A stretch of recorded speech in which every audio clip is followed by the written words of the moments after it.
Class, welcome to unit number 5.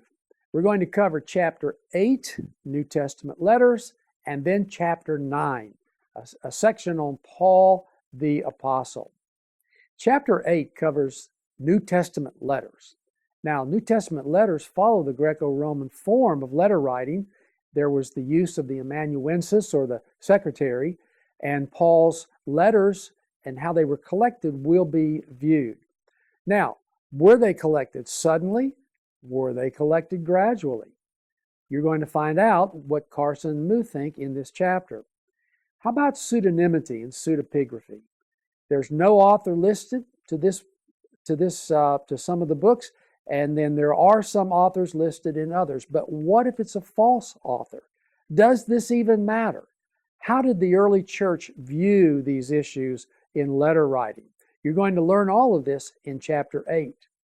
How did the church fathers, the generations that followed the apostles, how did they view pseudepigrapha? You're going to learn about the current theories and what Carson and Moo think about this issue. Learning the facts will help you as you evangelize and practice apologetics in today's world. Now, in chapter 9, you're going to review Paul the Apostle and theologian. Before we get into Paul's letters, we want to talk about Paul's background. What's the chronology of his ministry?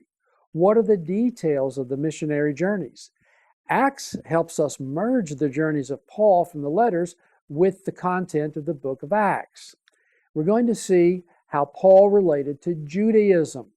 What is the new perspective on Paul, and what's all the rave about in local theology today? You're going to have a great section there, and his Carson and Moo's section covers about 4 or 5 pages, and it's going to help you put together this theological argument and understand its weaknesses and its strengths. All of these and more will answer your questions, and they await you in your studies this week. Enjoy your chapters and enjoy as we move into the letters of Paul.